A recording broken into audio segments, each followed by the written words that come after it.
Hello everyone, welcome back to another instalment of the Warwick F1 Show. Today we are previewing round 11 of the 2024 F1 calendar. We return to the Red Bull Ring for the Austrian Grand Prix. We have a few changes from last year. We're going to be talking about a few modifications made to the track to crack down on track limits, and also a few more gravel traps that they've added around the track. And also there's some interesting drivers to look out for. Obviously, we a lot more slower speed corners compared to last weekend in Spain. So we expect Ferrari to be a lot stronger compared to how they've been in Spain and Canada, being bogged down usually behind the Mercedes and as well as Norris and Verstappen. I'm joined once again by the two Wills. And how are you guys doing? What do you kind of anticipate from Austria? It's always a good race, I think, Austria. It's always got a lot to give, some great overtaking opportunities, and it's promising, I reckon, this year round. Yeah, I think it's going to be a better version of what we saw in Spain. I think we'll see people pushing a bit more, especially in qualifying, because we know that the overtaking opportunities are there. So I think qualifying will be even closer than what we've seen lately, and I think you'll see those battles throughout the race, like the back and forth, that we've seen in previous years, whether that be Verstappen and Leclerc or the two Mercedes a few years ago. And yeah, I think it will just be a really good race. I'm hoping we might see some split strategies as well. So a couple one stops, a couple two stops, maybe even a three stop. I think it will just be a good race. I think it's probably one of my favourite races I look forward to every year. No, I think quali definitely is going to be absolute chaos. I think with how we're seeing close qualies every single race now. It's a tenth between five cars, and we're going to Austria, which is the shortest lap time on the calendar, and it's got effectively, I think it's about 6 or 7 corners, so you've got no time to make up. You've got no time to make up time to lose time. I think we may end up with one of the close, maybe not P1 and P2, but from about P3 to P10, I think it may be one of the closest kind of margins we'll ever see. And I think a tiny mistake is going to be the difference between P3 and P9, especially with how close the top 10 is. And then we'll go into the race and we'll argue about track limits for 3 hours instead of watching the race. So obviously Austria is a big one for that. But as you were saying, Callum, they've made some changes, so we may see something a bit different this year.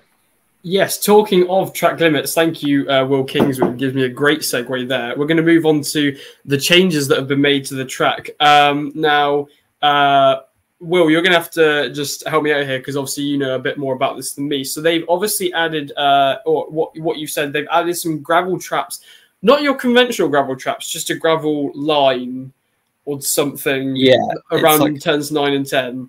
Yeah, around the last two corners, kind of on the exits as you drift out. Well, we've seen a lot of cars kind of exceeding those track limits.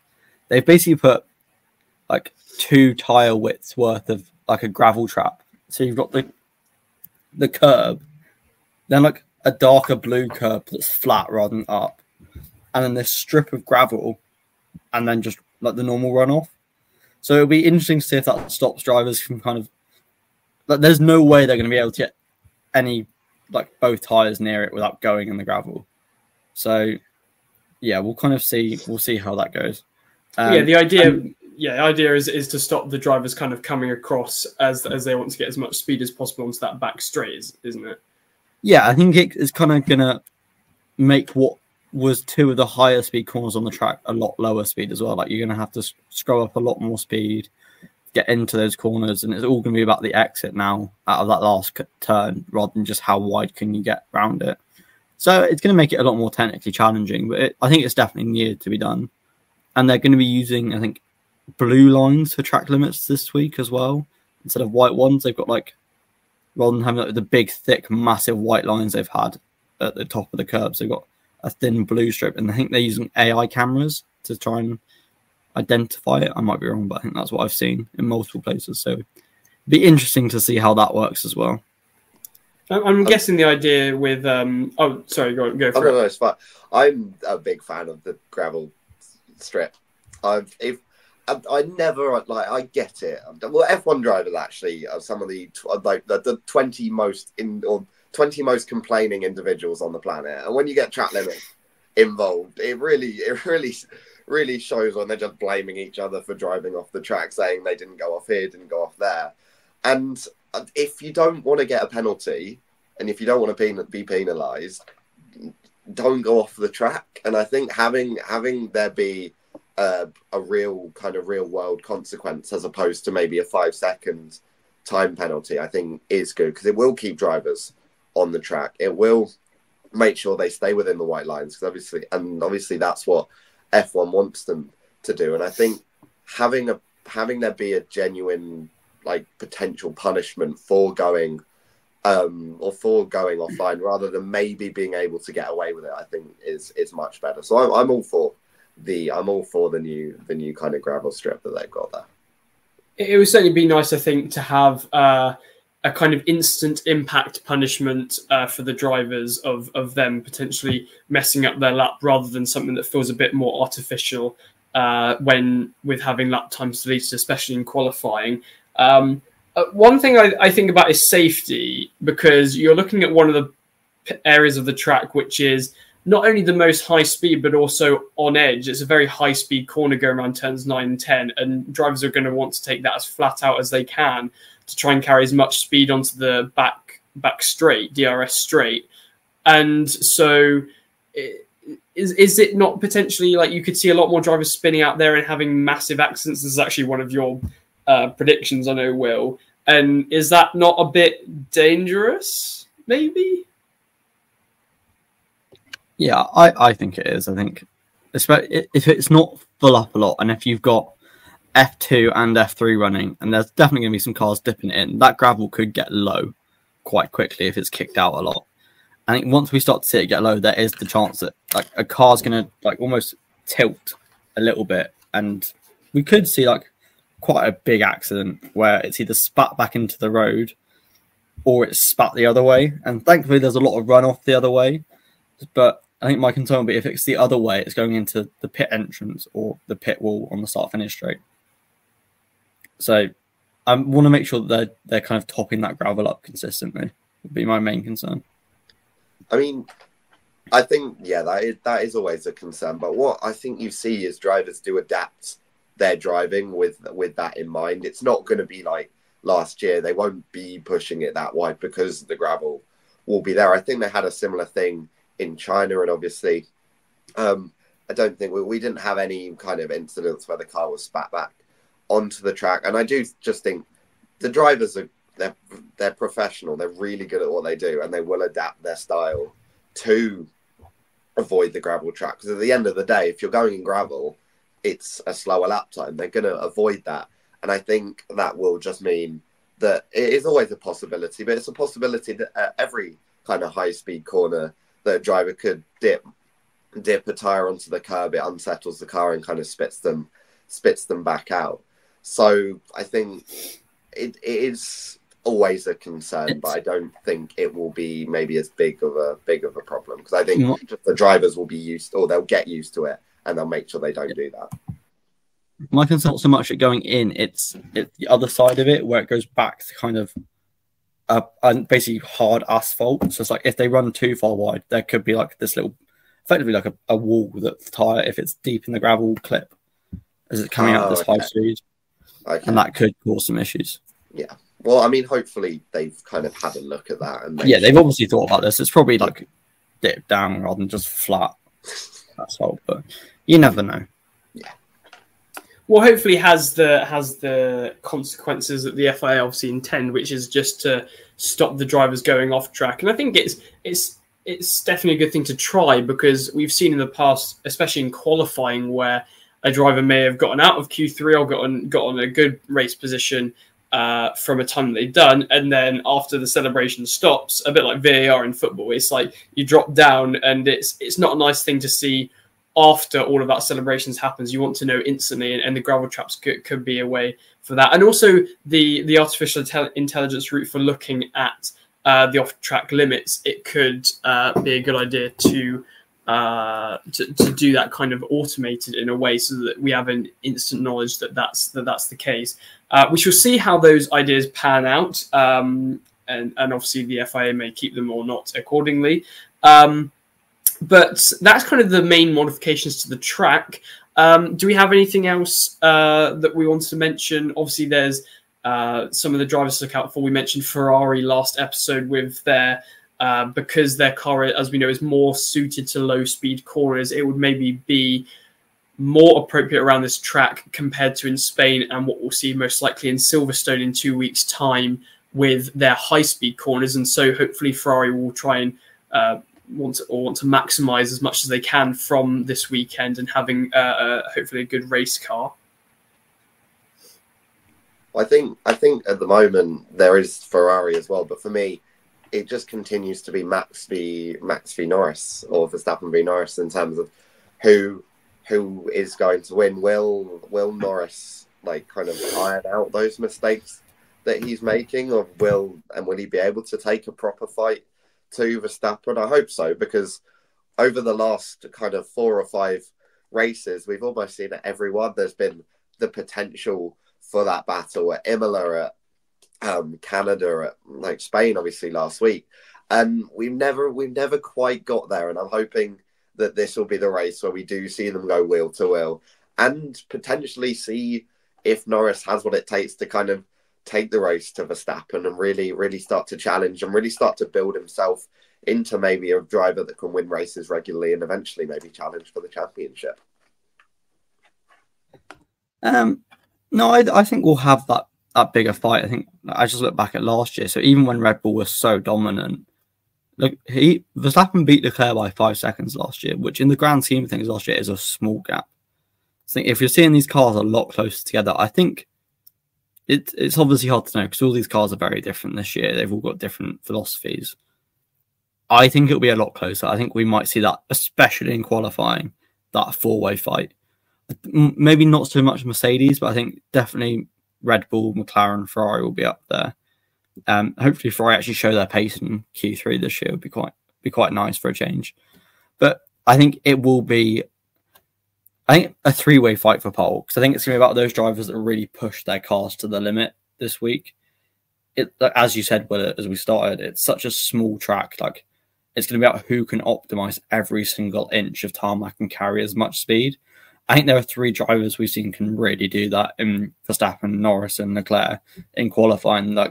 They will just get the very best out of the car. So I think it will ultimately come down to that in qualifying. And in the race, I think it will be really interesting to see what people do with strategy, what overtaking's like, how close they can follow each other. Because ultimately, we could have 4, 5, 6-way battle if we've got all the teammates up there. I think it'll be an amazing race. Yeah, certainly. And I think I hate to, with the races we've had so far in the season, I hate to kind of get too hyped up for a certain track, knowing that it could, as we knew in Spain, a potential battle between Norris and Verstappen was very much affected after turn 1 incidents as such. But it's certainly got a lot of reasons for Austria to be a very exciting race, one to be remembered in the grand scheme of this season. We also wanted to take this moment in the episode to pay condolences to McLaren for the loss of their hospitality suite, as they're not going to be able to have that for this race, are they, after they had a fire last weekend, which we didn't actually mention in our review, was one of the most exciting parts of the weekend. And didn't Will, you say Will's doubting that? Did you say that the media team is going to not like that very much? Yeah, so historically, during the European leg of the calendar, McLaren have hosted brunches in their massive motorhome for all the media crews. So all Sky and BBC and all these other broadcasting teams. But they've gone back to kind of their ones that they take to Australia, China, Japan, their little virtual ones that just pop up effectively, not the ones that are part of the big motorhomes. So I don't think the media, hopefully they can still put it on because it'd be nice for them to do, but maybe a different team will have to take that over. Probably not just this week, but next week as well, considering we're in Silverstone next week. So, yeah. we'll see what happens with that. We'll get back to you on our news of hospitality motorhomes next weekend in the review. But for now, we shall move on to our predictions, which obviously Chinmay couldn't be here, unfortunately, for this weekend. So I'll be taking over his predictions. He will be dreading to know. But essentially, if you are new here, then we essentially do a system where we do a kind of rotation system for choosing first place. So if one person chooses a driver for their first place, for example, Verstappen, then the other people are not allowed to choose that. And then we do our predict our top 5 and also a 1, 2, and 3 point prediction. The more points it's worth, the less likely that it's supposed to be. So I think so. And also we rotate who is allowed to pick first place first. So that is Chinmay for this weekend, and unsurprisingly, I am going to pick Verstappen. He's still the best driver on the grid, as we mentioned from last weekend with helmet marker. I think although Lando Norris has a lot of pace in the McLaren car, I still think that Verstappen's experience of winning, his confidence in the car, and just his pure ability really to maximize the performance of that car and completely dominate the race entirely, that it still puts him in pole position, metaphorically speaking, of course, to win this race. And so I think he's going to be, and obviously I think not the home fans, but home fans for Red Bull as well.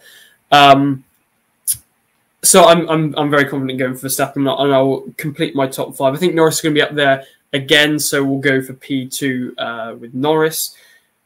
Russell did impress me last weekend, so I'm going to put him as the final place on the podium. I think Mercedes will be strong around here, again, like they were in Spain, like they were in Canada, and that's why I've also gone with Hamilton P4. And then I thought I'd go for a Ferrari in there as well, and I've actually gone with Sainz, which Will Biddles is not going to agree with me on, I know. So if Will Biddles, if you wanted to go next and show us who your top driver is and why did you pick Leclerc? Will Kingswood, actually. Oh, sorry, is it Will Kingswood? Yeah, so Will I Kingswood think next to pick. So obviously it's very much a two-way fight at the front at the moment. So I've gone for the other driver. I've gone Lando Norris P1, and then I think if you're seeing a Norris win, you've got to be seeing a Verstappen second. So I have put Verstappen in P2. Fresh off his podium in Spain, I decided to go for a back-to-back and have put Lewis Hamilton in P3.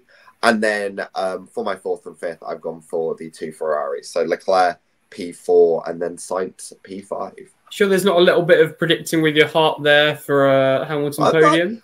I think if it was a few races ago, yes. But I genuinely think Mercedes, they're not back, but they are able to compete. I think at the moment, and this is probably reflected in our predictions, it's very much Verstappen or Norris P1 or P2, and then whatever combination of kind of the Mercedes, the Ferrari, and probably Piastri as well, you want to put as those remaining 3 positions. To be fair, I did the same. I did Mercedes P3 and P4, and I think they could be strong showing. So I guess I can't really say much.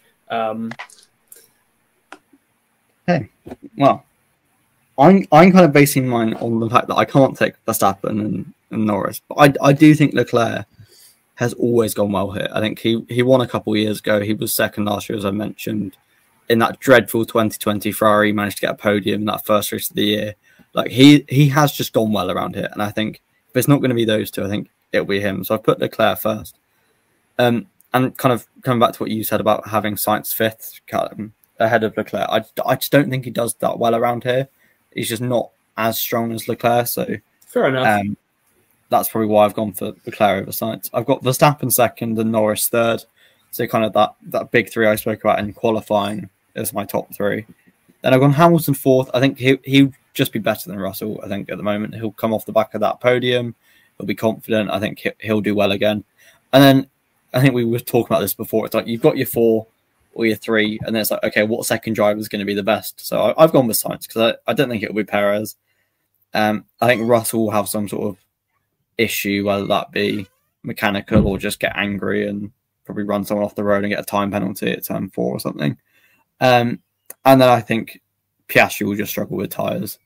So I've gone with Sainz for my. So I've got Leclerc, Verstappen, Norris, Hamilton, Sainz as my top 5. Again, we've all gone quite similar, having again Verstappen and Norris up there, and then a mixture of the potentially the Ferraris and the Mercedes filling out the remaining spots. We'll move on to our 1 point, 1, 2, and 3 point predictions then. So for my 1 point prediction, or Chinmay's 1 point prediction, I should say.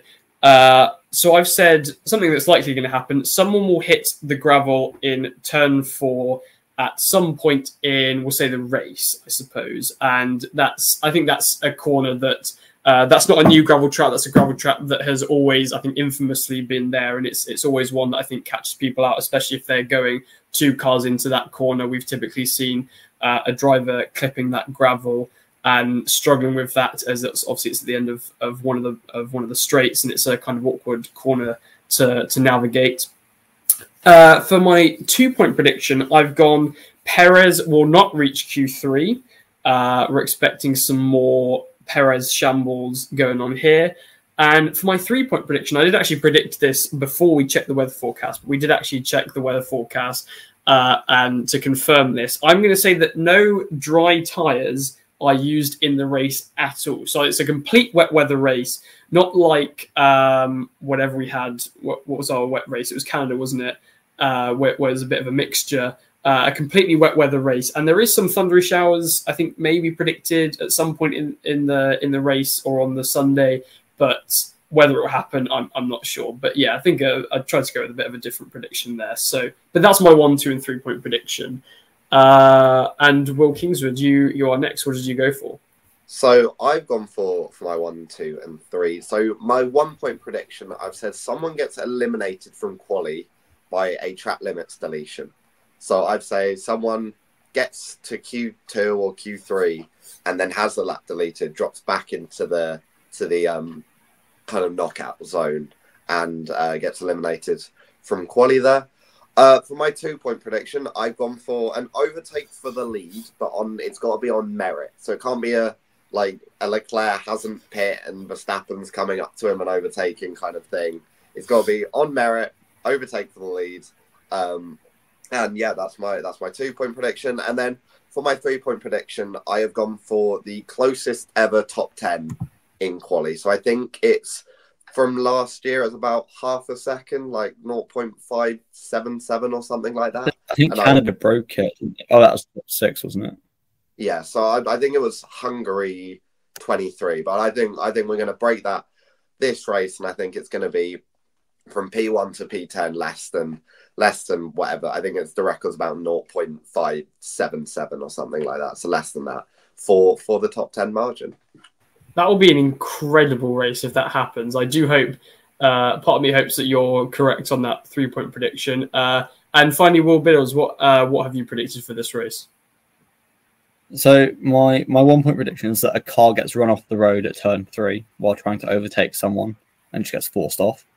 My 2 point is that 3 cars get times deleted in quali for track limits, which I feel is quite low considering Will's 1 point was that someone gets dropped out. So, I mean, are you happy for me to keep that, or do you want me to change it to more, or what? Because I'm just thinking with the gravel trap. I think that's fair enough. That's fine. Okay, and then my 3 point, I did want to do something slightly different, but I'm gonna stick with this one and go. A car crashes because of the new small gravel traps that we've mentioned earlier. I was tempted to go with a Red Bull wins a Red Bull driver or sponsor driver wins an F1, F2, and F3, but I think I'll go with my gravel traps that they're going to cause a crash at some point throughout the weekend. Not necessarily in the race, but I think someone will end up in a barrier because of those. No, that's fair enough, and I think certainly your 1 point prediction about turn 3, I guess that's also a bit similar to my 1 point prediction. It's kind of that turn's very infamous, or I guess what we've seen over the past few years, that a driver typically goes off there, especially if they're battling, because you'll see drivers go into the first turn and then it's kind of that very long run down to down to turn 3.